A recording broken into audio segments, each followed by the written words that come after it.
We are heading into year 3 of the console generation, and the Xbox Series S and X hardware is moving into full next-generation territory, with games pushing the envelope of visuals, hardware-based features, and scope beyond that of last generation. Looking at just 2 major exclusives for Xbox, and we're taking a journey into a test of what defies and defines a next-gen experience. But there are doubts, concerns, and major questions if Xbox Series S and X consoles can deliver.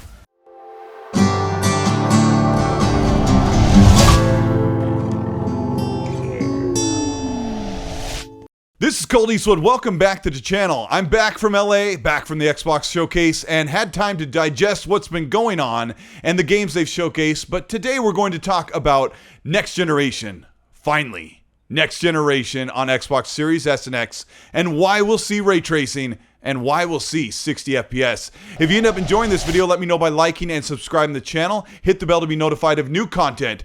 If you want to get the full experience of the video, set your video player to 1080p 60 or all the way up to 4K 60. And let's get into Xbox's next generation. The past 2 years on Xbox have been front-loaded with cross-generation gaming experiences, as nearly all titles this far have been made to run alongside Xbox One and PS4. The latest reveals for Starfield and Forza Motorsport have been a true test of what makes the Series S and X hardware a true next-generation experience. Starting with Starfield, the big concern is performance. Frame rate at 30 FPS. Looking at the hardware, we have a 3.8 GHz processor in the X and S that are staggeringly 4 times faster than the old Xbox One. Looking at Fallout 76, the game made to run on last generation consoles, it targeted a rough 30 FPS. The processor is responsible for frame draws, the graphics hardware builds, and a 2.3 GHz 8-core processor in the Xbox One was severely bottlenecked. This discussion is important when wondering if Starfield next year will run at 60 FPS on the Series S and X, instead of the 30 FPS displayed in this Bethesda trailer. With a processor 4 times faster, with 8 cores and 16 threads, this is far more headroom for the creation engine to render the GPU loads, rendered frames of built 3D images into sequenced animated gameplay. Doubts that the frame drops of Starfield's footage reaching into the 24 FPS range while trying to target 30 FPS at native 4K have many wondering if Starfield will run at 60 FPS. Is this even possible on the new consoles? Starfield is a newer built game on the same but upgraded creation engine. Todd Howard has said that he personally prefers the visuals cranked up to the max at 30 FPS for their games for immersion. This is manifested in their trailer at 4K 30, but the engine and hardware available at this scope does not force Starfield to be playable at only 30 FPS on Xbox Series S and X. Digital Foundry's John Linneman explains. Regularly dipping below 30 frames per second. Now, normally I wouldn't be too worried about this given the amount of time left in development. In fact, this could be viewed as proof that what we're seeing here is in fact the real deal. But let's be realistic. Bethesda's prior games and consoles have struggled with performance every single time. From Morrowind to Oblivion, both Fallout games, Skyrim, the frame rate, especially at launch, has always been dire. With the types of games that they're building, new hardware doesn't seem to solve this issue as their target is constantly shifting, so it's certainly unclear how stable the final game might be. The main issue is that they seem to prioritize lots of small-scale interactions and detail, like the persistence of objects and those large modular worlds. It can be extremely demanding, and not just in terms of graphics. All I can say here for the moment is that I hope they're able to clean this up significantly by release, but we're taking a wait-and-see approach. So while I'm sure they'd love to ship with a very stable frame rate, it's not necessarily something they have to prioritize. Let's just hope they do.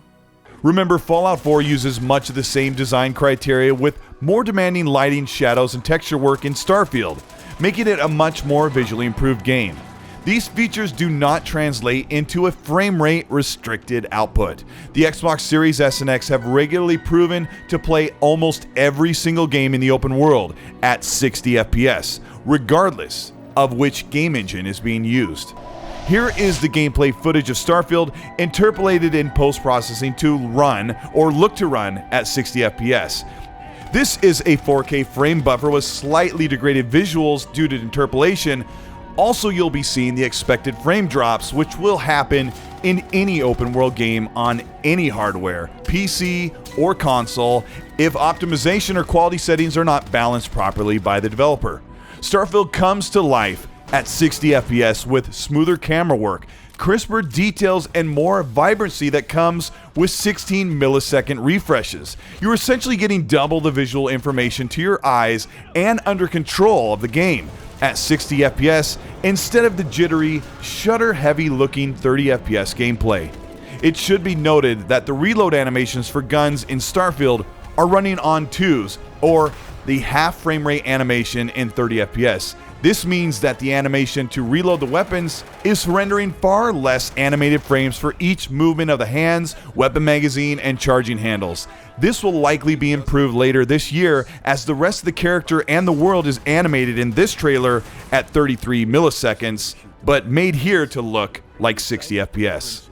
Of course, it's a bit of a cliche to call the original Starfield 30 FPS trailer filmic, but Bethesda chose to display the footage at 30 FPS, which closely resembles the 24-frame film footage, lending the presentation to look much like Interstellar, a cinematic presentation. But for gameplay, it must be 60 FPS to show the game properly. Those thinking that Starfield is too demanding to run at 60 FPS on the Series X or even the Series S have not been paying attention to the output of AAA open-world games that look far more impressive than Starfield that run at a dynamic 4K 60 on the new Xbox consoles. Analysis shows that Starfield uses very few performance killers. There's no global illumination, but using baked-in lighting without ray tracing, and cube maps for simple, less intensive reflective surfaces to keep this massive open universe looking believable while still manageable for the hardware. But yet, 30 FPS, it should be 60. The scope of Starfield being a massive open universe RPG has nothing to do with how performance will be affected by the Xbox Series S and X under the Creation Engine. Of course, we can look at examples like Cyberpunk 2077 that ran poorly, but many games that struggle to keep in a 60 FPS target are due to optimization issues or developers not properly using the hardware.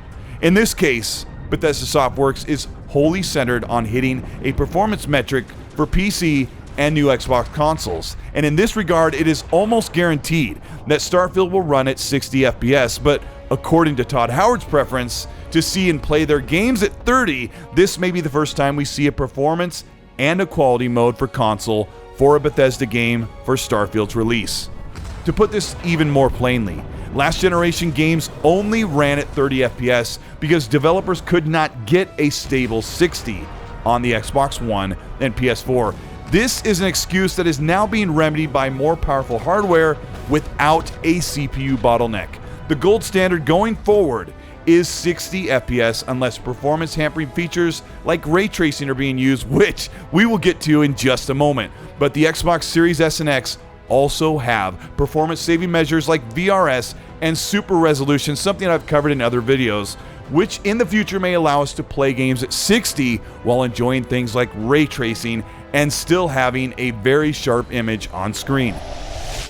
Ray tracing has been one of the major setbacks for performance and visuals on the new Xbox consoles and has not been present in Xbox's first-party games yet, until next year for Forza Motorsport. Turn 10 has waited over 5 years to bring the next Forza game, and this time they have completely overhauled the physics, the visuals, the weather system, and built every single track from the ground up, even tracks that have been in the series for over a decade. The trailer for the new Forza Motorsport is probably the most impressive racing presentation we have seen in a long time. Outside of Forza Horizon 5, the comparisons to PlayStation's Gran Turismo have been embarrassingly stark, with the cross-generation racer coming head-to-head with a full next-generation Forza Motorsport. Of course, the cars look incredible, but outside of the vehicles we will be driving, the trackside detail and lighting system are completely impressive, and this is due to real-time ray tracing in gameplay on Xbox Series S and X. Turn 10 mistakenly labeled this trailer as running on Xbox Series X hardware, but then later iterated that it was running on a PC using the exact same quality settings as the Xbox Series X. Now remember what was just said. They are using a PC development kit that is set at the parameters and quality settings of the Xbox Series X. That means the resolution, the presentation, the frame rate, the real-time ray tracing in-game is meant to look exactly how it will for Xbox Series X. Here's Turn 10 explaining exactly what they meant, in their words, with the first exclusive racer running with ray tracing while playing the game. Ray tracing is here. It's on track, and most importantly, it's real-time gameplay. Like, I really want to make that clear. When we say on track, that doesn't mean, oh, it's only in replays or it's only in photo mode on track, and they're just being, you know, they're being funny with words. We're not trying to mislead you here. When you are racing, when you are playing the game, ray tracing is on. I just want to be really clear about that. So when you're playing it, like I said, it's a level of immersion there that it can be subtle at times, but it's a thing that really just pulls you into the visual and the experience, unlike we've had before. So when we talk about ray tracing, yeah, it looks amazing. You know, it looks photoreal, it looks super immersive. You get that in gameplay, and I just want to be really clear about it. It goes to show once again how far we've come from the ground up with our lighting and just with this ray tracing, about how immersive and how much of a visual leap we've made because of these new consoles and this new power that we have at our hands. One thing that is not available for Forza Motorsport on Xbox Series S and X in gameplay is global illumination. This is a very demanding lighting and shadow feature that helps objects look more realistic in the world, but Turn 10 is using real-time ray tracing for reflections and light absorption and scattering, and looking at the trailer is the proof right here on screen that Forza Motorsport looks nearly flawless, completely impressive, and dynamically realistic on Series S and X at these quality targets, even without global illumination, which will be available in game replays. Turn 10 still has several months yet to go for launch, and as this one camera real-time rendering trailer shows, the game will only get better looking. But that's not all. Forza Motorsport is already one of the best feeling games behind the wheel and under the controls. The game has made major improvements to realism, simulation, and modeling physics, so as it stands, the visuals and gameplay mechanics are going to be at the very top. With all of this, you may be wondering, how is it possible to run on a $300 Xbox Series S with ray tracing? Turn 10 has stated that the Series S version of Forza Motorsport will run at 1080p 60 with ray tracing on in gameplay, which is incredibly unbelievable looking at the price point and if you know the specs inside the Series S. For those that are doubting that the Xbox Series X and S will run real-time ray tracing during gameplay at 60 FPS, which is yet another goalpost being moved, consider this.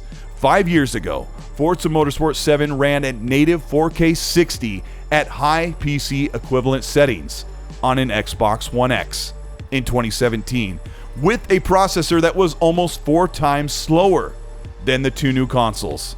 This shows the prowess of Turn 10 and their craft in creating amazing looking racing games with realistic car models and spectacular dynamic racing. Bethesda has not yet spoken about the performance issues or the resolution and frame rate target for Starfield, and they'll likely not show the game updated for the next several months. Starfield is likely to release around June of 2023, which means the team has 1 year to optimize, improve, and sharpen the visuals and performance of Starfield for launch. Expect the game to have frame drops, of course, as nearly any open world game will have, but we should expect a frame rate target of 60 FPS on the Series S and X, regardless of frame drops that may come down into the 50 range. As Bethesda smooths out optimization for Starfield, we can see in this 60 FPS presentation in the interpolated gameplay, those with VR supported TVs will likely get a consistent and nearly flawless experience across the majority of their time playing Starfield. The creation engine is outdated but also updated, but experts are already impressed with the tiny details and the scope of this massive game that will win over fans with Bethesda's unique RPG experience. Forza Motorsport will be the hallmark, the watermark of racing games on console, and probably the best looking racing game in the industry to date. With all these features, details, and lighting systems in place at a high resolution running at 60 FPS, also knowing that Turn 10 has been creating some of the highest rated racing games in the past decade. There is a lot to be excited about with Starfield and the new Forza Motorsport, but most importantly, this is an ushering in of finally the true next generation on Xbox Series S and X consoles. Concerns will be put to rest as we see more from these games and see what Xbox's first-party studios have cooking for 2023. This is Colteastwood. Thank you so much for checking out this very long video, and thank you so much for sticking with the channel and all of you who support what I do. And a whole big argument has sprouted up about what next generation is, and people moving the goalposts back and forth about where Xbox is sitting with games like Starfield. Like, the Starfield doesn't look next gen enough. Starfield won't run at 60 FPS. Starfield won't have ray tracing. Some of these things that people are expecting or just moving their expectations around to fit a narrative. If you learned something from the tech breakdown and the talk about how developers bring their games in from their engines, let me know by liking and subscribing to the channel. Hit the bell to be notified of new weekly content. And if you want to further support the show and the channel, you can do that by joining the channel membership. And you can also join the Patreon. Either of those will get you entered into monthly giveaways and also get you early access to videos before they go public. But if you want to hear more in-depth discussion, I have Gaz from Game On Daily, my excellent co-host, where we talk every Monday night on the XNC podcast about what's going on in the industry, where it's going, what Xbox is doing right, and what they're not doing right. So check that out. That's also on demand on Google, Spotify, and Apple Podcasts. But I want to know what you think about Starfield and the way the game looks right now. I know you may not be concerned about Forza Motorsport, maybe racing games aren't your thing, but the game looks absolutely fantastic. There's no argument about that, but we're all wondering how Starfield will land. Let me know in the comment section what will be the frame rate target, what will be the resolution target on Xbox Series X and S. That will be an interesting discussion. I wish I had time to talk about my trip, but maybe I'll get into that a little bit in the next podcast. But people will be arguing about the goalpost moving and Forza Motorsport and games being delayed. But while you're there, please, in the comment section, remember, be nice.